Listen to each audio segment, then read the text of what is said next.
নমস্কার বন্ধুরা, অপর্ণা রান্নাঘরের আরও একটি পর্বে আপনাদের সবাইকে স্বাগত। কেমন আছেন বন্ধুরা? আশা করি ভালো আছেন। আজ চলে এসেছি চিকেন কিমা বলের মাঞ্চুরিয়ানের রেসিপি নিয়ে নিয়েছি 350 গ্রাম চিকেন কিমা। খুব ভালোভাবে ধুয়ে 1 চিমটে নুন দিয়ে প্রেশার কুকারে 2 সিটি দিয়ে নিয়েছি। তারপর জল ঝরিয়ে ঠান্ডা করে একটা বড় বাটিতে নিয়েছি। দিয়ে দিয়েছি চিকেন কিমার ওপরে 1 টেবিল স্পুন আদা বাটা, 1 টেবিল স্পুন কাঁচা লঙ্কা বাটা, দিয়ে দেব 2 টেবিল স্পুন সয়া সস, আর দিয়ে দেব 1 টেবিল স্পুন রসুন বাটা। আমি যেহেতু চিকেন কিমাটা বয়েল করে নিয়েছি, সেক্ষেত্রে কিন্তু আমি পুরোটাই কর্নফ্লাওয়ার দিয়ে ডোটা বানাবো। প্রথমে 2 টেবিল স্পুন কর্নফ্লাওয়ার আমি এখানে ব্যবহার করলাম। পরে ধীরে ধীরে আমি কর্নফ্লাওয়ারের পরিমাণটা বাড়াবো। দিয়ে দিয়েছি এখানে 1/4 টিস্পুন নুন। সব উপকরণ স্পুন দিয়ে মিক্স করে নেওয়ার পর হাত দিয়ে খুব ভালোভাবে মেখে নিচ্ছি। এইবার ঢাকটা দিয়ে আমি 8 ঘন্টা রেস্ট হতে দেব। 8 ঘন্টা পর আমি ঢাকনা খুলে দিয়ে দিলাম লেবুর রস বা লেমন জুস, দিয়ে দিলাম ওপর থেকে স্প্রিং অনিয়ন। এইবার দিয়ে দিচ্ছি স্বাদ মতো নুন, আর দিয়ে দেব 3 table spoon cornflour, 1 table spoon গোলমরিচের গুঁড়ো। খুব ভালোভাবে হাত দিয়ে মেখে নিচ্ছি। আমি যেহেতু চিকেন কিমাটা বয়েল করে নিয়েছি, সেই জন্য পুরো ডোটাই আমি কর্নফ্লাওয়ার দিয়ে মাখবো। আরও 2 টেবিল স্পুন কর্নফ্লাওয়ার এখানে ব্যবহার করলাম। কাঁচা চিকেন কিমা যদি মাখা হয়, সেক্ষেত্রে কিন্তু ডিমের ব্যবহার অবশ্যই করতে হবে। ওপর থেকে দিয়ে দিলাম 2 টিস্পুন রিফাইন অয়েল। এইবার হাতে ছোট ছোট বলের আকারে করে নেব। গ্যাস ওভেনে কড়াইতে আগে থেকেই আমি রিফাইন অয়েল গরম করে রেখেছিলাম। চিকেনের বলগুলো কড়াইয়ের মধ্যে দিয়ে দিলাম। 2 পিঠ বাদামি করে ভেজে তুলে নেব। অপর দিকে আমি সসগুলো বানিয়ে নিচ্ছি। 2 টেবিল স্পুন সয়া সস দিয়ে দিলাম। একটা বাটি নিয়ে নিয়েছি, তার মধ্যে 2 টেবিল স্পুন সয়া সস দিয়ে দিলাম। 3 টেবিল স্পুন টমেটো সস দিয়ে দিলাম।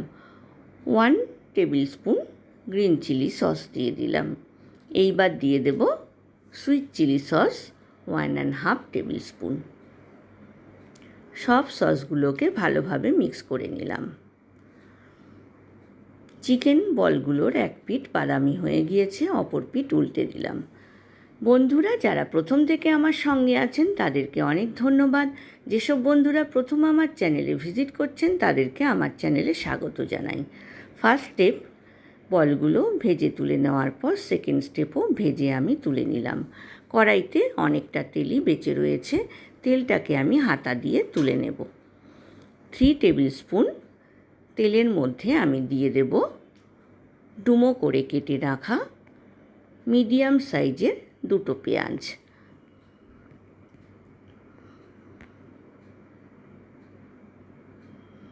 এইবার দিয়ে দিলাম 2 টিস্পুন কুচনো আদা, 2 টিস্পুন কুচনো রসুন।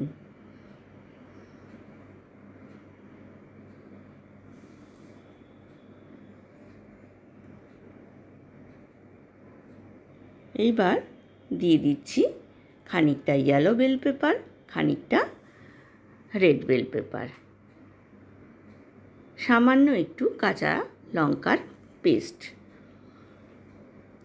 1/4 টিস্পুন নুন দিয়ে ঢাকনা দিয়ে আমি 10 মিনিট লো টু মিডিয়াম ফ্লেমে ভেজে নিলাম। নুন দিলে পেঁয়াজটা একটু নরম হয়ে যাবে, সেই জন্য আমি ঢাকনা দিয়ে ঢাকনা খুলে আমি দিয়ে দিলাম 2 টিস্পুন পেঁয়াজ বাটা।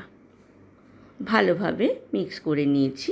এইবার দিয়ে দিলাম তৈরি করে রাখা সস। খুব ঝটপট কিন্তু এই চিকেন কিমার মাঞ্চুরিয়ান তৈরি হয়ে যায়। দিয়ে দিলাম 1 টেবিল স্পুন গোলমরিচের গুঁড়ো। এইবার হাফ কফি মগ গরম জল দিয়ে আমি ঢাকনা দিয়ে লো টু মিডিয়াম ফ্লেমে ঝোলটাকে হতে দেব। 10 মিনিট পর ঢাকনা খুলে আমি এর মধ্যে দিয়ে দিচ্ছি 1/4 টেবিল স্পুন হলুদ গুঁড়ো ও 1.5 টেবিল স্পুন কাশ্মীরি লাল লঙ্কার গুঁড়ো। এগুলো কিন্তু কালারের জন্য ব্যবহার করলাম। দিয়ে দিলাম পরিমাণ মতো নুন আর পরিমাণ মতো চিনি। আপনারা যেরকম ঝাল পছন্দ করবেন সেরকম ঝাল, চিনি বা নুনটাও কিন্তু আপনারা আপনাদের পছন্দ মতো ব্যবহার করবেন। চিকেন বলগুলো দিয়ে ঢাকনা দিয়ে আমি 10 মিনিট আরও রান্না করলাম।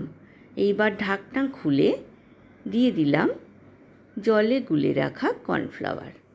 তৈরি হয়ে গেল ঝটপট চিকেন কিমা বলের মাঞ্চুরিয়ান। কিছুক্ষণ স্ট্যান্ডিং টাইমে রাখার পর আমি সার্ভ করে দেব বন্ধুরা। কেমন লাগলো বন্ধুরা আজকের রেসিপি? আশা করি ভালো লেগেছে। ভালো লাগলে লাইক, কমেন্ট, শেয়ার করতে ভুলো না। আজ এই পর্যন্তই। দেখা হবে আবার নতুন রেসিপি নিয়ে। ভালো থাকবেন, সুস্থ থাকবেন। ধন্যবাদ।